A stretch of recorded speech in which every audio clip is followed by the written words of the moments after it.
Hello दोस्तों। कई बार ऐसा होता है कि हम एग्जाम दे के आते हैं और फिर हमें लगता है यार ये क्वेश्चन तो मुझे आता था, काश मैं पढ़ के गया होता, काश मैं इस क्वेश्चन को ऐसे कर देता तो मेरे ज्यादा मार्क्स आ जाते। लेकिन पहले ऐसा आप सिर्फ इमेजिन ही कर सकते थे, काश ऐसा हो जाता, दूसरा मौका आपको नहीं मिलता था। लेकिन अब सीबीएसई बोर्ड ने क्लास 10 और क्लास 12 के स्टूडेंट्स को दूसरा मौका भी देने का सोचा है। यानी कि अगर आपका पहला एग्जाम अच्छा नहीं हुआ है और आप इंप्रूव करना चाहते हैं तो आपको एक मौका और दिया जाएगा। जी हाँ। तो ऐसा ही कुछ ड्राफ्ट स्कीम तैयार किया है या फिर अभी ड्राफ्ट में है। सीबीएसई ने एक ऑफिशियल नोटिफिकेशन जारी किया है जिसमें बताया है कि क्लास 10 और क्लास 12 के स्टूडेंट्स को साल में 2 बार एग्जाम्स देने का मौका मिलेगा। आइए देखते हैं पूरा का पूरा प्रोसेस क्या रहने वाला है, स्टूडेंट्स के पास क्या क्या ऑप्शंस हैं। और सीबीएसई ने देखिए पूरा का पूरा प्लान तैयार कर लिया है, डेट शीट तक बना ली है, रिजल्ट कब डिक्लेयर करना उसकी डेट भी डिसाइड हो चुकी है पहले ही। ऐसा पहली बार देखने को मिला है कि सीबीएसई ने रिजल्ट की डेट्स भी पहले ही बता दी हैं। इससे पहले कभी भी ऐसा नहीं होता था कि रिजल्ट्स की डेट्स आपको पहले से पता चल जाए। तो अगले साल यानी कि 2026 की देखिए क्या डेट शीट रहने वाली है, एक बार जरा उसे देख लेते हैं पहले। फिर एक एक पॉइंट्स को हम बारीकी से डिस्कस करेंगे ताकि आपको किसी भी तरह का डाउट ना रहे। ये देखिए, ये क्लास 10 की डेट शीट आप देख सकते हैं।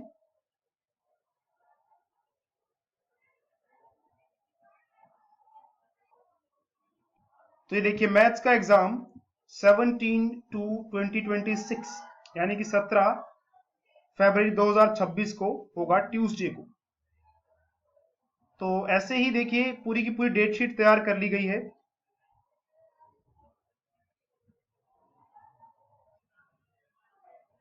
तो इस डेट शीट के बारे में बात करेंगे, लेकिन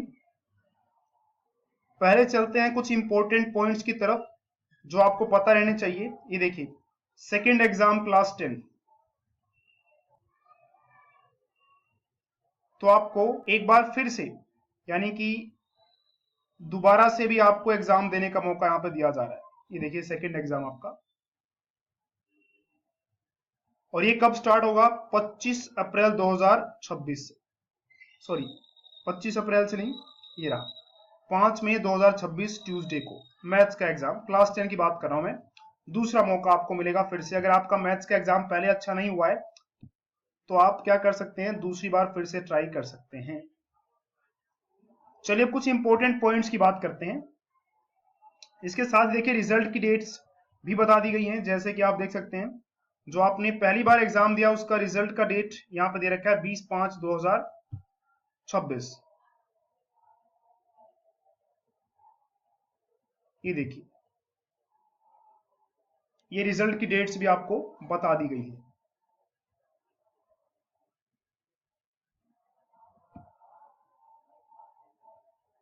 सिमिलरली ऐसे ही देखिए प्लस टू के लिए भी सारा कुछ डिसाइड हो चुका है, क्या क्या रहने वाला उनके लिए, डेट शीट, रिजल्ट। इसके अलावा देखिए सप्लीमेंट्री एग्जाम यानी कि फर्स्ट और सेकंड चांस में भी अगर आपको लगता है या फिर स्टूडेंट पास नहीं हो पाता है तो सप्लीमेंट्री एग्जामिनेशन देखिए क्लास 12 के लिए सप्लीमेंट्री एग्जाम्स 15 जुलाई 2026 से और रिजल्ट 15 अगस्त 2026 को। ये सारी बातें बताई गई। चलिए अब कुछ इंपॉर्टेंट पॉइंट्स की बात करते हैं, क्या क्या बातें बताई गई हैं सीबीएसई की तरफ से। ऐसे अगर एग्जाम्स करवाए जाएंगे तो सबसे पहले देखिए पहला पॉइंट क्या कहता है कि क्लास 10 और क्लास 12 एग्जामिनेशंस जो हैं फर्स्ट ट्यूसडे यानी कि 1 फरवरी के बाद जो ट्यूसडे आएगा पहला, तब स्टार्ट किए जाएंगे। और ये कहा जा रहा है कि भाई 2026 में करीब 26.60 लाख या 26.60 लाख स्टूडेंट्स जो हैं अपीयर होंगे क्लास 10 में, और क्लास 12 में करीब 20 लाख बच्चे अपीयर होने वाले हैं। अब दोनों ही एग्जाम्स, जैसे मैंने आपको कहा कि 2 बार आपको एग्जाम देने का मौका मिलेगा और सिलेबस आपका वही रहेगा फुल, जैसा भी आपको बताया जाएगा। सिलेबस में कोई चेंज नहीं रहेगा कि हाँ पहले वाले एग्जाम में कम सिलेबस या बाद वाले में ज्यादा, ऐसा कुछ भी नहीं है।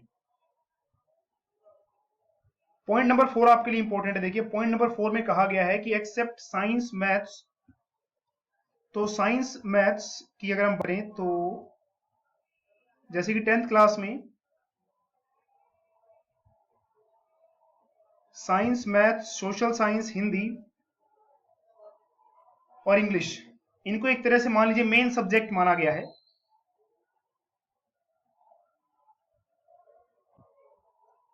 तो ये कहा जा रहा है कि science, math, social science, Hindi और इंग्लिश, इनको छोड़ के बाकी सभी सब्जेक्ट्स जो बचते हैं, उन सभी सब्जेक्ट्स को देखिए दो कैटेगरी बनाई गई है, एक रीजनल और फॉरेन लैंग्वेजेस वाली और दूसरी रेस्ट ऑफ द सब्जेक्ट्स।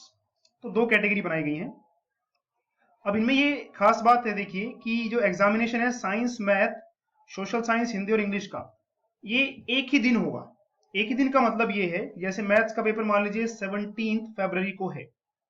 अब 17 फरवरी के बाद दोबारा नहीं होगा, वो 17 फरवरी को ही एक ही बार होगा वो। लेकिन जो बाकी है जैसे रेस्ट ऑफ द सब्जेक्ट्स, जो यहाँ पे एक और कैटेगरी बनाई गई थी, ये वाली, जिसमें कि maths, science, social science, Hindi या इंग्लिश नहीं आता है, ये रेस्ट ऑफ द सब्जेक्ट्स में आते हैं। इनके एग्जाम ऐसे होंगे 17 फरवरी को भी, 18 को भी, 19 को भी, ऐसे मतलब दो दो या तीन तीन दिन तक चलते रहेगा इसका एग्जाम। और स्टूडेंट्स को किसी एक दिन डेट शीट में बता दिया जाएगा कि आपको 18 तारीख को ये वाला एग्जाम देना है, अगर आपका रेस्ट ऑफ द सब्जेक्ट्स वाला कोई सब्जेक्ट आपने ले रखा है तो। ठीक है, तो कुछ इस तरह से है। आप देखिए, examination of regional and foreign languages will be done in one go on a single day, मतलब एक ही दिन जो भी आपने रीजनल या कोई फॉरेन लैंग्वेज ले रखी होगी, उसी दिन सारे एग्जाम निपटा दिए जाएंगे। अब बच्चे रिमेनिंग सब्जेक्ट्स के, रिमेनिंग सब्जेक्ट्स मतलब जैसे मान लीजिए रिटेल वगैरह, ये सब सारे सब्जेक्ट्स जो होते हैं आपके, इसको क्या होगा, इसको जैसे मैंने कहा आपको कि एग्जाम 2 से 3 होंगे, मतलब जैसे 17 फरवरी को भी हो रहा है, 18 को भी हो रहा है, 19 को भी हो रहा है, 2 या 3 बार इस तरह से होंगे, मतलब 2 या 3 दिन तक चलते रहेंगे इसके एग्जाम। जैसे एग्जाम्पल डेटा साइंस आपने सब्जेक्ट ले रखा है एक क्लास 10 में, तो ये 2 या 3 दिन तक इसका एग्जाम चलेगा और स्टूडेंट्स को किसी एक दिन कहा जाएगा कि आपका एग्जाम इस तारीख को है, तो आपको उसी दिन जाके एग्जाम देना पड़ेगा। आपकी मर्जी नहीं है कि हाँ भी डेटा साइंस का एग्जाम 3 दिन चल रहा है, किसी भी दिन जाकर एग्जाम दे आओ, ऐसा नहीं है। वो आपके एडमिट कार्ड में पहले से मेंशन होगा किस दिन आप एग्जाम जाकर दे सकते हैं।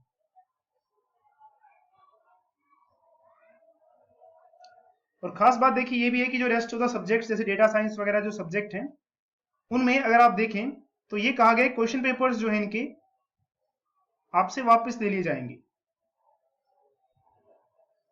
तो रेस्ट ऑफ द सब्जेक्ट्स क्या, अगर आप एग्जाम अटेम्प्ट करते हैं तो क्वेश्चन पेपर आप घर नहीं ले जा सकते, वो आपको वहीं पे सबमिट करना पड़ेगा।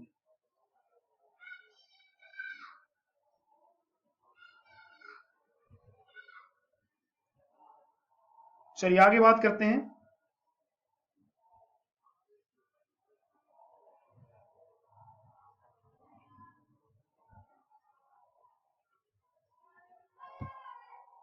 इसके अलावा देखिए सब्जेक्ट्स की ग्रुपिंग की बात करें तो सब्जेक्ट्स को कुछ इस तरह से ग्रुप किया गया है।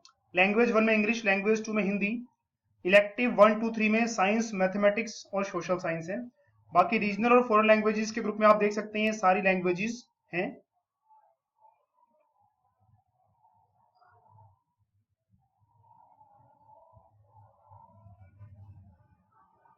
और रिमेनिंग सब्जेक्ट्स की अगर हम बात करें तो रिमेनिंग सब्जेक्ट्स में आप देख सकते हैं कि आपके पास ये जो सब्जेक्ट्स रहते हैं जैसे कि बुक कीपिंग या अकाउंटेंसी वाले, फाइनेंशियल मार्केट्स या बैंकिंग, इंश्योरेंस, ये सारे रिमेनिंग सब्जेक्ट्स वाले ग्रुप में आ रहे हैं।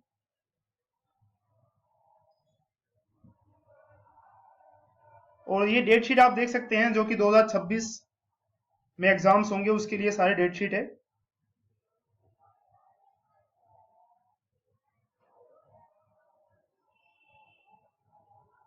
और देखिए जैसे एग्जाम खत्म होते हैं, ये रहे 25/3/2026 को एग्जाम खत्म हुए।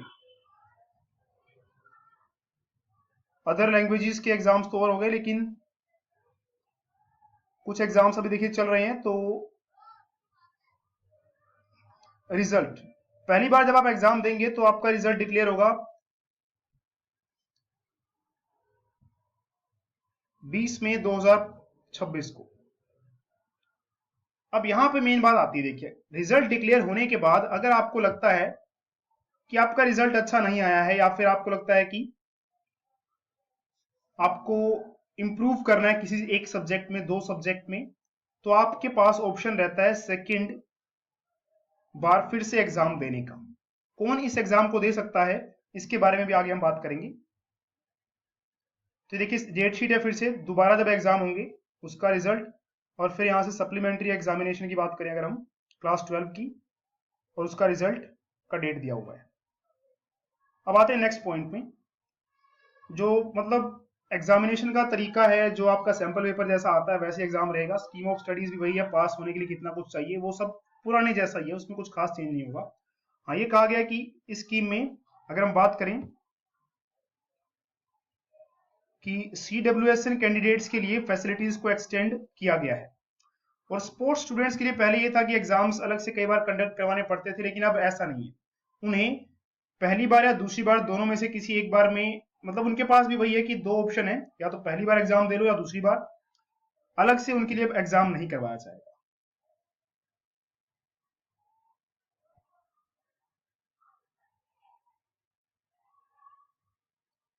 अब देखिए, आपका जो भी एग्जामिनेशन सेंटर रहेगा पहले एग्जाम के लिए, जो भी फिक्स कर दिया गया है, सेकंड एग्जाम के लिए भी आपका सेंटर वही रहने वाला है, यानी कि सेंटर नहीं बदलेगा। ऐसा नहीं कि सीट जिस रूम में आपको दो सीट मिली थी वही सेकंड वाली में भी होगी, ऐसा जरूरी नहीं है। लेकिन ये है कि जिस स्कूल जिस जगह में आपका सेंटर बना था पहली बार, दूसरी बार भी आपका सेंटर वही रहेगा।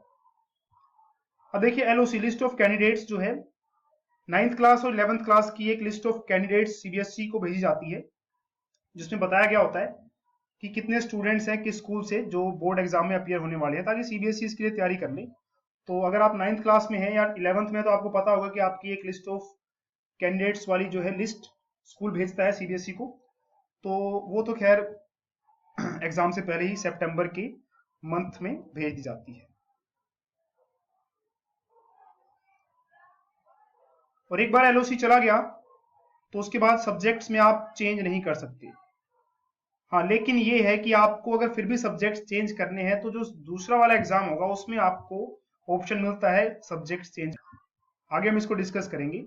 एक बार एलओसी चला गया उसके बाद चेंज सब्जेक्ट्स में नहीं हो सकता, लेकिन कंसीडर कर सकते हैं कब, सेकंड वाले एग्जाम में, फर्स्ट वाले एग्जाम में नहीं। यानी कि फर्स्ट एग्जाम में जो एलओसी में आपके सब्जेक्ट्स मेंशन थे वही वाले ही रहेंगे, लेकिन फिर भी आप सब्जेक्ट्स चेंज करना चाहते हैं तो कंसीडर किया जा सकता है वो, लेकिन वो सेकंड एग्जाम में, फर्स्ट में नहीं। तो जो एलओसी होता है फर्स्ट एग्जामिनेशन के लिए भरना कंपलसरी होता है। उसके बाद ऑप्शंस रहते हैं कि आपने दोनों एग्जाम देने हैं कि नहीं देने हैं।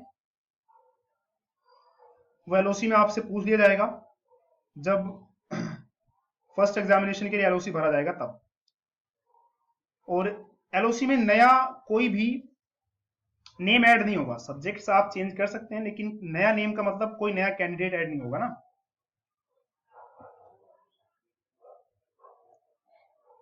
इसके अलावा देखिए पॉइंट नंबर 17 क्या कहता है कि सेकंड एग्जामिनेशन में LOC will be made live immediately. First exam हुआ, रिजल्ट डिक्लेयर हुआ, उसके बाद क्या होगा, एलओसी लिस्ट ऑफ कैंडिडेट्स जो है वो लाइव कर दी जाएगी। और उसके बाद, और उन्हीं के लिए जिन्होंने ऑप्ट किया है, जिन्होंने ये कहा है कि हम सेकंड वाला एग्जाम भी देंगे। बाकी शेड्यूल देखिए जैसे कि फिक्स कर दिया गया, उसमें कोई चेंजेस नहीं होंगी। हाँ, एग्जामिनेशन फीस आपकी बढ़ जाएगी, और आपकी दोनों एग्जाम्स की, यानी कि आप फर्स्ट वाला एग्जाम भी दे रहे हैं सेकंड भी दे रहे हैं, तो उसके लिए जो एग्जामिनेशन फीस लगेगी वो एलओसी के टाइम पर जब लिस्ट ऑफ कैंडिडेट्स भेजता है स्कूल, तब आपको आपसे ले ली जाएगी, और वो नॉन रिफंडेबल है। फर्स्ट और सेकंड एग्जामिनेशन सप्लीमेंट्री एग्जामिनेशन के तौर पे भी काम कर सकते हैं। यानी कि अगर सप्ली आ रखी है आपका, मतलब मान लीजिए रिपीट आ रखा है आपका, तो जो फर्स्ट या सेकंड एग्जामिनेशन है वो एक तरह से जैसे कंपार्टमेंट का एग्जाम होता था पहले, तो वो भी काम कर सकते हैं फर्स्ट और सेकंड एग्जामिनेशन दोनों के दोनों। और अलग से कोई स्पेशल एग्जामिनेशन नहीं कंडक्ट किया जाएगा। बाकी जो वेरिफिकेशन, फोटोकॉपी या इवैल्यूएशन, एग्जाम देने के बाद कई बार आपको लगता है कि आपके मार्क्स जो बताए जा रहे हैं या जो शो हो रहे हैं रिजल्ट में वो कम है, ज्यादा होने चाहिए थे, तो वेरीफाई या फोटोकॉपी वगैरह आप मंगा सकते हैं, इवैल्यूएशन वगैरह, ये सारा रहेगा।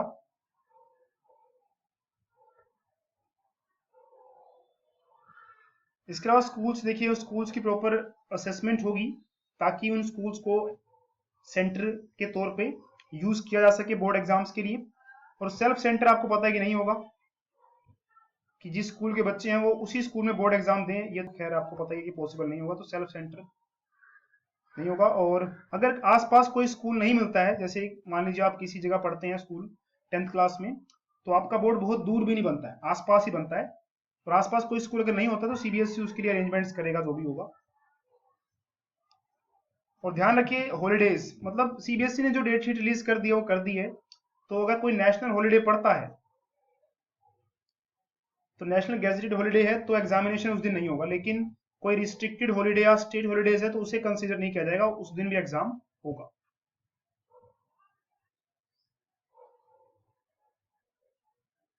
पॉइंट नंबर 36, तो जो भी कैंडिडेट्स एलिजिबल होंगे उनको फर्स्ट वाला एग्जाम में अपीयर होने के लिए मौका मिलेगा, और फर्स्ट वाला एग्जाम देने के बाद जो भी रिजल्ट आएगा उसमें कोई पासिंग डॉक्यूमेंट या पासिंग सर्टिफिकेट नहीं मिलेगा, पासिंग सर्टिफिकेट बाद में मिलेगा आपको। और जो भी आपकी फर्स्ट एग्जाम में परफॉर्मेंस रही, देखिए उस फर्स्ट परफॉर्मेंस को आप डिजी लॉकर पर जाकर देख सकते हैं। पॉइंट नंबर 28, और जो फर्स्ट वाला एग्जाम दिया उसका जो भी रिजल्ट है आप उसको यूज कर सकते हैं क्लास 11 में एडमिशन लेने के लिए। और अगर आप चाहते हैं सेकंड वाला एग्जाम नहीं देना, तो आप फर्स्ट वाले रिजल्ट से खुश हैं तो फर्स्ट वाले रिजल्ट को यूज करके आप क्लास 11 में एडमिशन ले सकते हैं, अगर आप सेकंड वाले में अपियर नहीं होना चाहते तो। बाकी प्रैक्टिकल या इंटरनल असेसमेंट ये 2 बार नहीं होंगे, ये एक ही बार होगा। मार्कशीट कम पासिंग सर्टिफिकेट, देखिए अगर हम बात करें तो पहले वाले एग्जाम जब आप दे लेंगे तो उसके बाद आपको एक मार्कशीट कम पासिंग सर्टिफिकेट मिलेगा, उसमें मार्क्स लिखे होंगे फर्स्ट एग्जामिनेशन के, और जो सेकंड एग्जामिनेशन है उसमें मार्क्स मतलब जो भी आपका पासिंग सर्टिफिकेट या फिर मार्कशीट कम पासिंग सर्टिफिकेट होगा उसमें आपके फर्स्ट एग्जाम आपने दिया होगा तो उसके मार्क्स भी लिखे होंगे,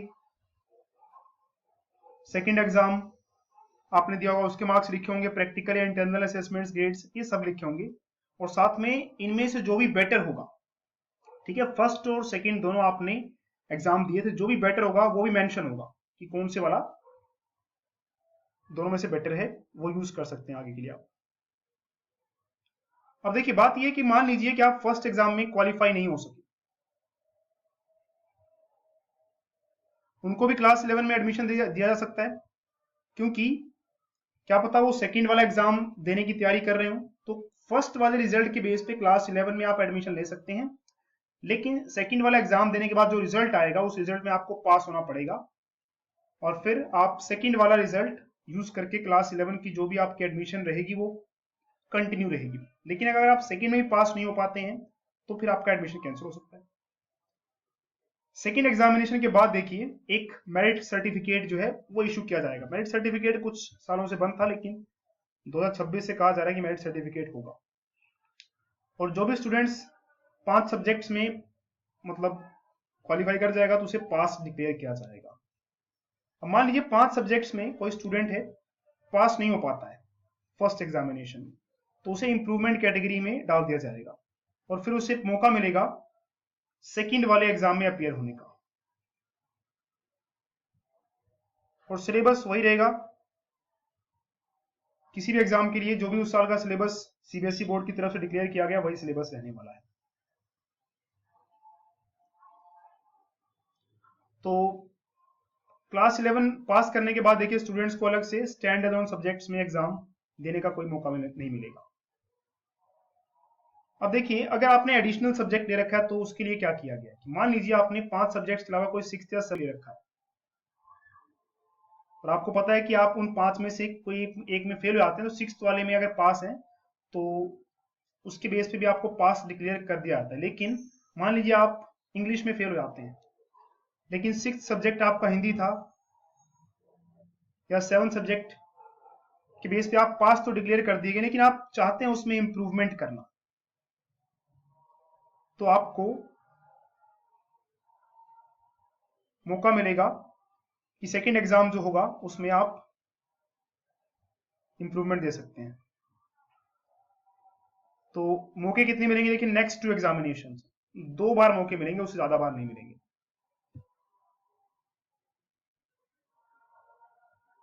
और एक बार एलओसी देखिए सबमिट हो गई, फिर सब्जेक्ट वगैरह चेंज नहीं कर सकते।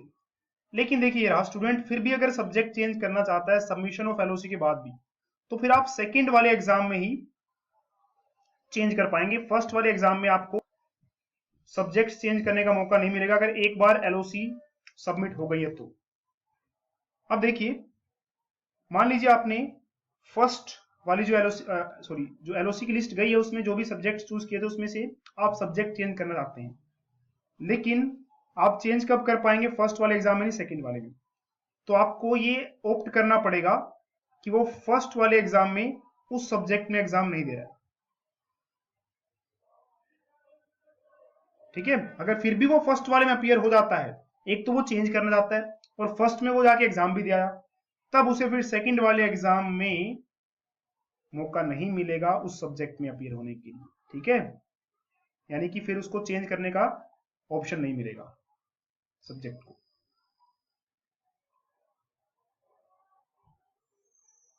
अब देखिए स्टूडेंट्स, जो भी सेकंड एग्जाम में सिर्फ अपीयर होता है, फर्स्ट वाले में अपीयर ही नहीं हुआ, सिर्फ सेकंड वाले में हुआ, तो उसको थर्ड मौका नहीं मिलेगा फिर, बस वो सेकंड वाले उसका लास्ट मौका था। मतलब फर्स्ट वाले में जो अपीयर हुआ उसको मार्क्स अच्छे नहीं लगे, इंप्रूवमेंट करनी है, फेल हो गया, तो सेकंड वाला एग्जाम उसके लिए ऑप्शन है। लेकिन जो डायरेक्ट सेकंड में अपीयर हो रहा है तो उसका तो फर्स्ट वाला मौका ही चला गया ना, तो अब उसको फिर अगले साल जाना पड़ेगा, क्योंकि फर्दर थर्ड वाला कोई एग्जाम नहीं किया जाएगा।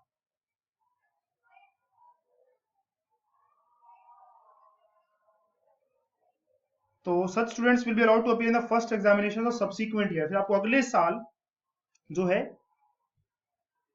अपीयर होना पड़ेगा जो फर्स्ट एग्जाम होगा। और सिलेबस क्या होगा, जो भी सब्सिक्वेंट, जो भी जिस साल आप एग्जाम दे रहे हैं उस साल का जो सिलेबस होगा उसके हिसाब से होगा। तो फीडबैक देखिए, फीडबैक देने के लिए कहा गया है, तो आप भी फीडबैक दे सकते हैं, और फीडबैक के बाद पॉलिसी को रिव्यू किया जाएगा, रिवाइज किया जाएगा और फिर फाइनलाइज किया जाएगा, ये बोर्ड की तरफ से कहा गया है। अब बात करते हैं फीडबैक या इस पूरे का समरी क्या बना। देखिए समरी ये बना कि अगर आप एग्जाम दे रहे हैं सीबीएसई बोर्ड का क्लास 10 या क्लास 12 का, तो आपके पास दो मौके हैं। पहले मौके में आपने एग्जाम दिया, रिजल्ट आ गया, अगर आप खुश नहीं है रिजल्ट से, तो आपके पास सेकंड एग्जाम का भी मौका रहता है। ठीक है, तो आप सेकंड वाला एग्जाम देकर आप उस सब्जेक्ट में या फिर पूरे सब्जेक्ट में अपने मार्क्स को इंप्रूव कर सकते हैं। तो इस तरह से मेन सीबीएसई बोर्ड ये कह रहा है कि भाई स्टूडेंट्स पे प्रेशर ना रहे, क्योंकि एक ही बार पहले एग्जाम होता था तो स्टूडेंट्स पे प्रेशर रहता था ज्यादा मार्क्स लाने का, और कई बार एग्जाम अच्छा नहीं होता था तो बेचारे स्टूडेंट्स फिर उनको लगता था कि अब तो मार्क्स अच्छे आए नहीं, अब तो दोबारा मौका मिलेगा नहीं। लेकिन दो बार एग्जाम्स इसलिए रखे गए हैं ताकि पहली बार एग्जाम दे के आप आए, थोड़ा सा एक्सपीरियंस ले लें, और फिर सेकंड वाले में आप अच्छा स्कोर कर सकें। तो इस तरह से सीबीएसई बोर्ड ने ये पूरा का पूरा ड्राफ्ट तैयार किया है। बात करते हैं फीडबैक आप कहां से दे सकते हैं। तो अगर आप फीडबैक देना चाहते हैं, आपको कुछ चेंजेस या कुछ सजेशंस देने हैं, तो इसके लिए आप फीडबैक कैसे देंगे, आइए बात करते हैं इसकी। तो अगर आप देखिए इसके रिगार्डिंग कोई फीडबैक देना चाहते हैं तो आप सीबीएसई की ऑफिशियल वेबसाइट पर जाएंगे, यहाँ पे मेन वेबसाइट का जो आपको ये टैब दिख रहा है इस पर क्लिक कर देंगे, और जैसे आप क्लिक करेंगे देखिए तो आपके पास कुछ इस तरह का पेज खुलेगा।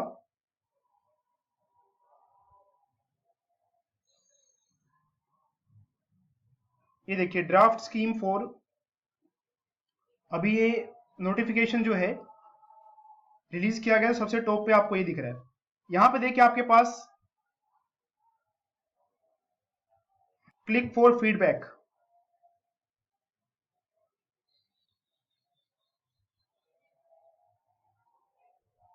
ये रहा क्लिक फॉर फीडबैक का लिंक, इस पे क्लिक करेंगे आप तो ये देखिए एक फीडबैक फॉर्म है। यहाँ पे आप कुछ डिटेल्स भर सकते हैं जैसे कि यूआर, उसके बाद जेंडर वगैरह। तो यहाँ पे देखिए आपके पास ऑप्शन मिल जाएगा principal, teacher, parents, student, school management, other जो भी हैं। तो यहाँ पे थोड़ी सी डिटेल भरने के बाद देखिए क्या आप एग्री करते हैं तो यस या नो, और आपके जो भी व्यूज हैं यहाँ पे सबमिट कर सकते हैं, और साथ में देखिए कोई सजेशन वगैरह है तो यहाँ पे लिख के सबमिट पे क्लिक कर सकते हैं। तो इस तरह से देखिए आप इसमें अपना फीडबैक भी डाल सकते हैं आपके हिसाब से, आपको पॉलिसी कैसी लगी है।